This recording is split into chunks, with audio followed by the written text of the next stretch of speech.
It all started with something so normal, a follow on Instagram. Armin Khan was 18 years old. He lived in Delhi, loved social media, and like many teens, spent most of his time online. That's how he met her. A 21-year-old girl who followed him back. She seemed fun, sweet. They talked every day.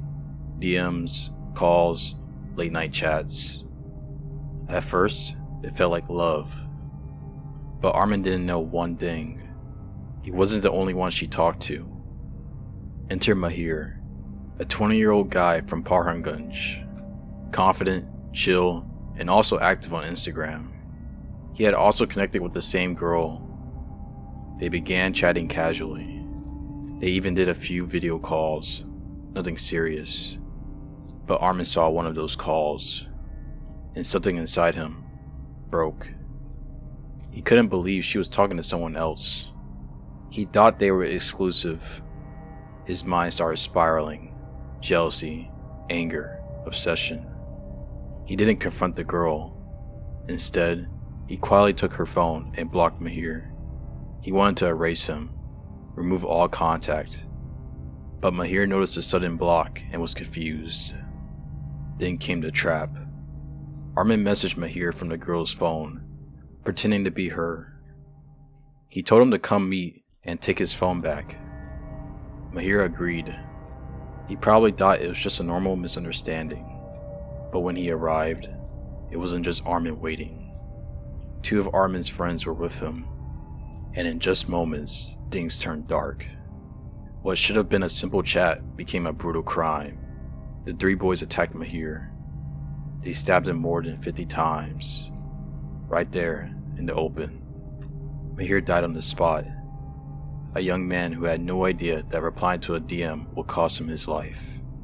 Armin and his friends tried to run, but they were caught. All three were arrested. During police questioning, Armin admitted.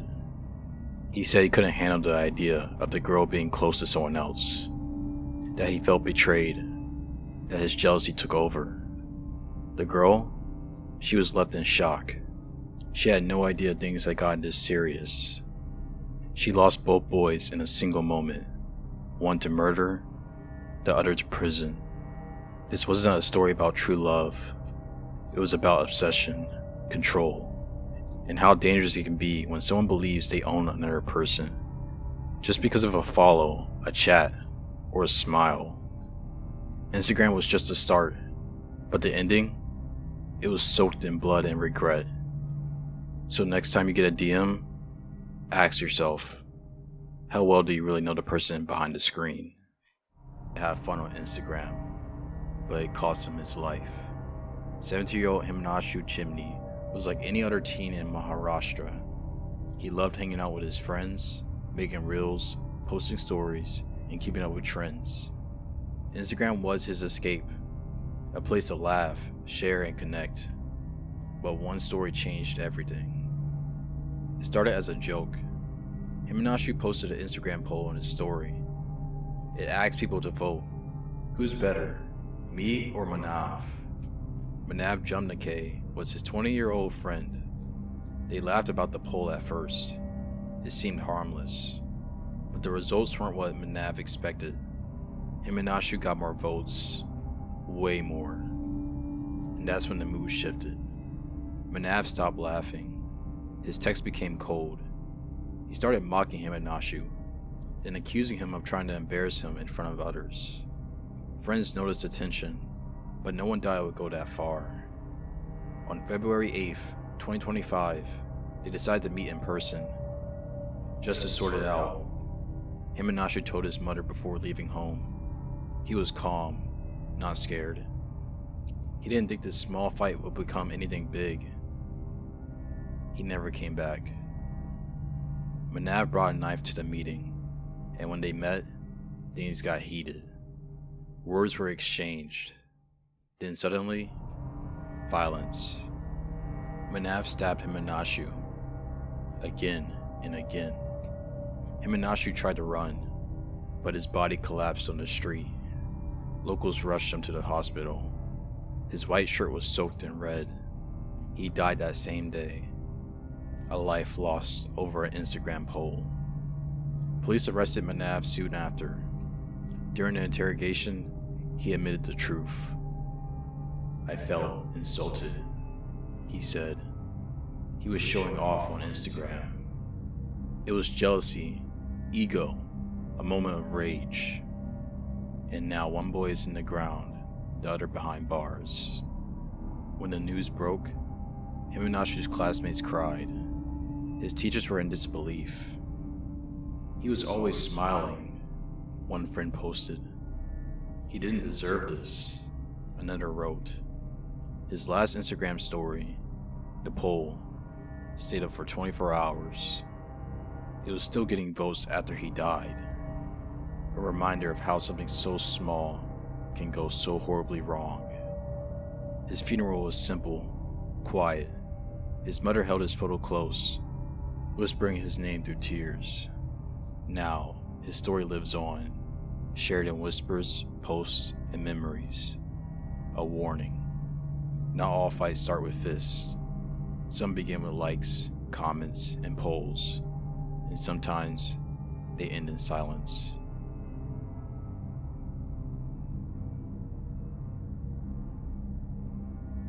On July 13, 2019, after a concert by a Canadian-American singer Nicole Dollanganger in New York City, everything changed for Bianca Devins.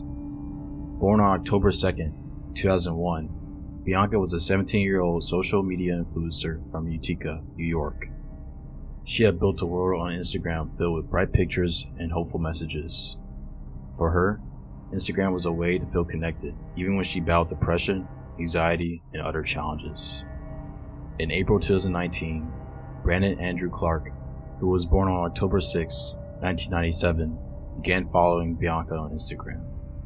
At first, he sent her friendly messages that seemed kind and warm. Bianca, who often felt alone, appreciated the attention. Her family was divided about him. One of her sisters even called him a trusted family friend, while others worried that his interests might be dangerous and controlling. That evening on July 13, 2019, Bianca, Brandon, and a mutual friend named Alex went to a concert. After the show, they returned to Utica together. What started as a normal night soon turned dark. During the drive, an argument broke out, one that many believe started when Bianca was seen sharing a kiss with Alex. Whatever the cause, Brandon's jealousy and obsession took over. In the early hours of July 14, 2019, he attacked Bianca. He had hidden a long knife near his seat and suddenly used it against her, slicing her neck. The violence was brutal. Bianca's body was left in the car, and it looked almost as if she had been decapitated. Shortly after the attack, Brandon did something even more chilling. He made phone calls to Bianca's family that sounded like a twisted goodbye, almost like a suicide note. Then, he took photos of Bianca's body and posted them on a Discord server with a message that read, "Sorry, you're going to have to find somebody else to orbit." This message, along with the images, quickly spread online. Discord users had alerted the police. When officers arrived, they found Brandon lying on a green tarp that was covering Bianca's body. In a panic, he even stabbed himself in the neck. Bianca's death shocked everyone in her community and beyond. A vigil was held in her honor on July 15, 2019, and just a few days later, her funeral brought together many people who were devastated by the loss. The case quickly grabbed headlines. The public's response eventually led to Bianca's Law, a new piece of legislation aimed at stopping the spread of violent and graphic images online. This law was signed by Governor Kathy Hochul in 2022, showing that Bianca's tragic death would prompt real change. On February 10, 2020, Brandon Clark pleaded guilty to second-degree murder. Later, on March 16, 2021, he was sentenced to life in prison, with the possibility of parole after 25 years.